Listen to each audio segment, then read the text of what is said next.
The day that my mom was diagnosed with ovarian cancer was pretty much the day that everything changed. It was that same week that we found out that she had ovarian cancer, and I happened to be diagnosed with 2 autoimmune diseases. And I remember that I was going to have to sit at her bedside and tell her kind of what was going on, that she had cancer and that I was dealing with autoimmune diseases. And as I sat at the foot of her bed and I told her, she looked at me and she said, "Well, this is just a hoot."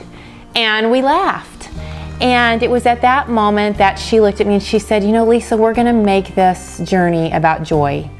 We're gonna find joy in our journey, and we're gonna find laughter, and we're gonna make it a party." So we decided that we would make it about joy. The days that I knew that she was gonna be getting bad news was the day that I pulled my chicken suit out. And I said, "Mom, we're gonna have a party." So I brought party hats, I wore my chicken suit, and before we knew it, we were all cracking up. We were all laughing. We took the hats out to the treatment centers, to the chemo rooms, and we passed out party hats. And the doctor even did his exam that day in that party hat. And when we were driving home the day after that appointment, she got some really bad news.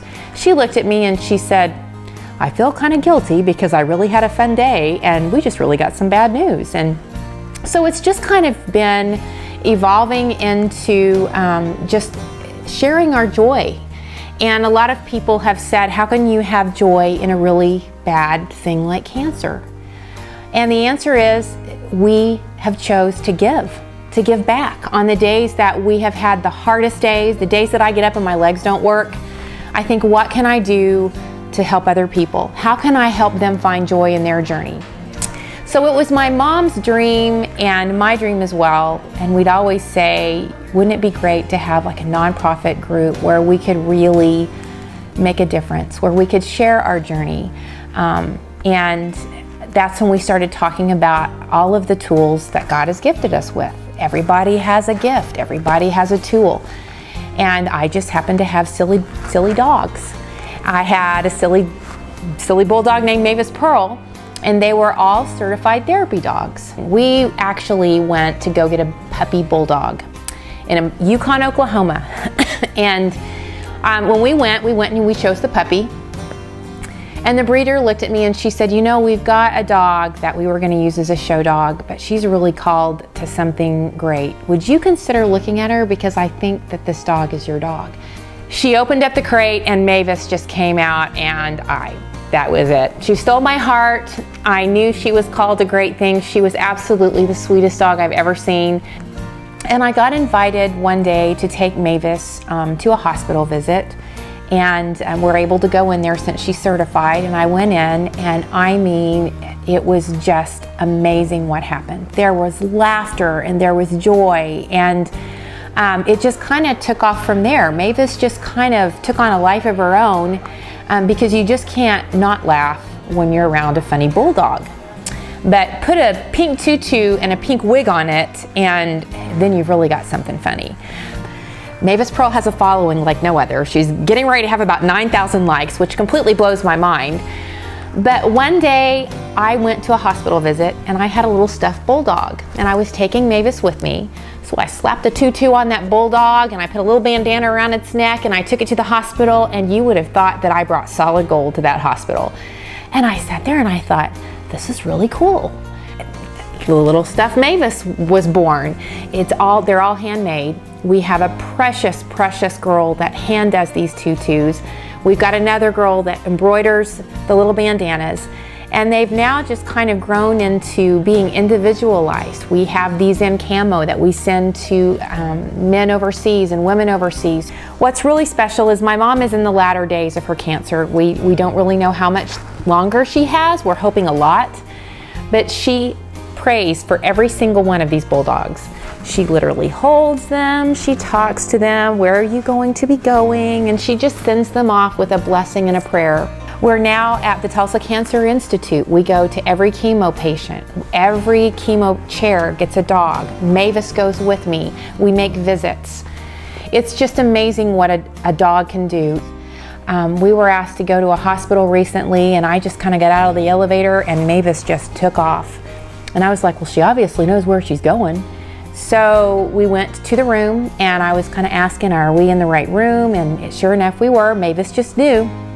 And I knew something was different. I knew something was just not the normal Mavis. So I kind of put her in the girls' lap, and it was such a precious time, and they laughed, and it was sweet.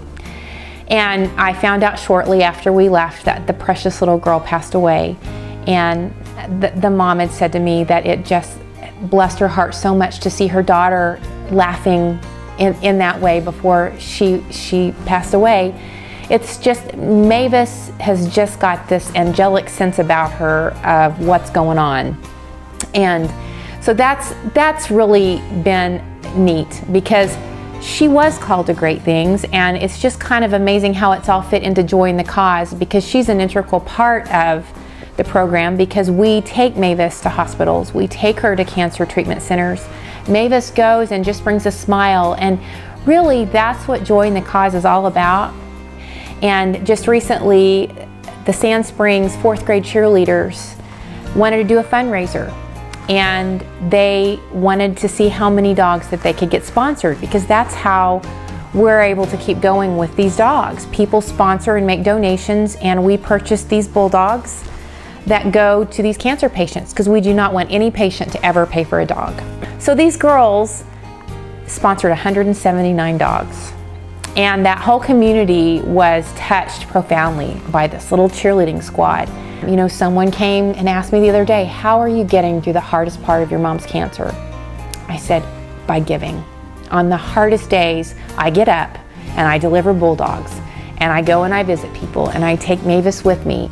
And there are some days where I think, I can't do this. I cannot do this with the type of pain that I'm feeling. But you know, there's so much healing in getting up and going and doing and giving. So if we can instill that into one person, you know, and help one person walk through their journey, we've won. Mom and I have had a really fun time with this whole adventure, because we have been through really the darkest journey of our lives. I have to say, this has been bar none the toughest journey of my life, but the absolute most exciting and best journey. So it was her desire that Joy in the Cause continue on, and as a legacy. And even through the journey, we wrote blogs. They became a book. She would always say, this is going to become a book. And I'd say, well, that would have to be a miracle from heaven. That's really outside of the box. But this journey has taught us how to think outside of the box. Literally jump outside of the box. Sitting here talking to you right now is completely outside of the box. Having a nonprofit that's reaching literally thousands of people is outside of the box. But Mom would always say, get outside of the box, because that's where the miracles are. Joy in the Cause is to give support, joy, and laughter to those who have life-altering illness.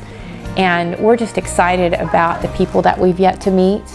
The people that fall through the cracks, we want to find. I'm amazed at how many people do fall through the cracks, and how many people think that their diseases are not important. And when they find out that we care, the thing we say is Joy in the Cause, because your cause matters, and your cause matters. So if we can help them find joy in their cause, we've done what we've set out to do.